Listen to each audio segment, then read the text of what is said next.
Jesus in the Vedas?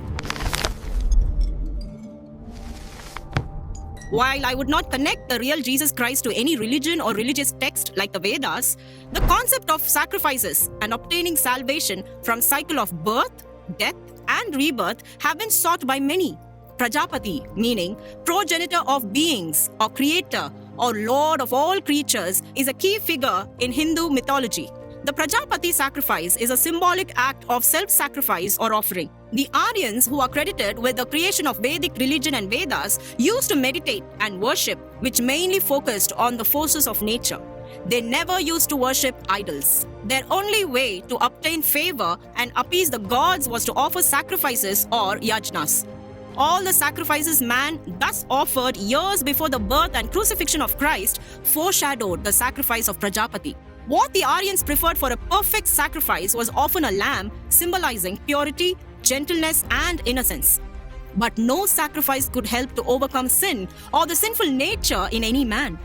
No man that God created could live up to the level of purity and innocence that God expects, and God, therefore, decided to solve the sin problem by becoming a sacrifice himself. Jesus Christ is the only holy God who came as a man to offer himself as a perfect sacrifice for us. After the death of Jesus Christ on the cross, he once and for all abolished the sacrifice of animals and birds as a substitutionary offering for the forgiveness of sins. It is only through him that one can receive salvation and moksha. While Hinduism believes in karma, that is, the cause and effect of good and bad actions, Jesus Christ said that it is only by faith in him and not by works that one can be saved. Not just our sins, but our sinful nature that dominates us.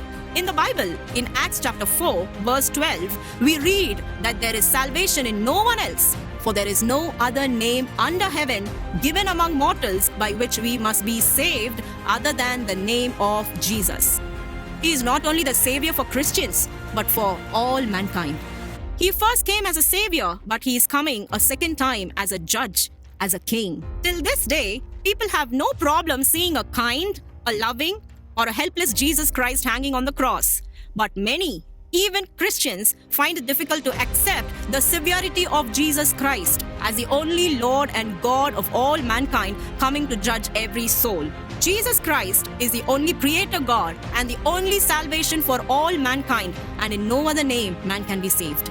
There is no other sacrifice other than Jesus Christ himself. He is not one of the many ways or the best way, but he is the only way, the truth, and the life.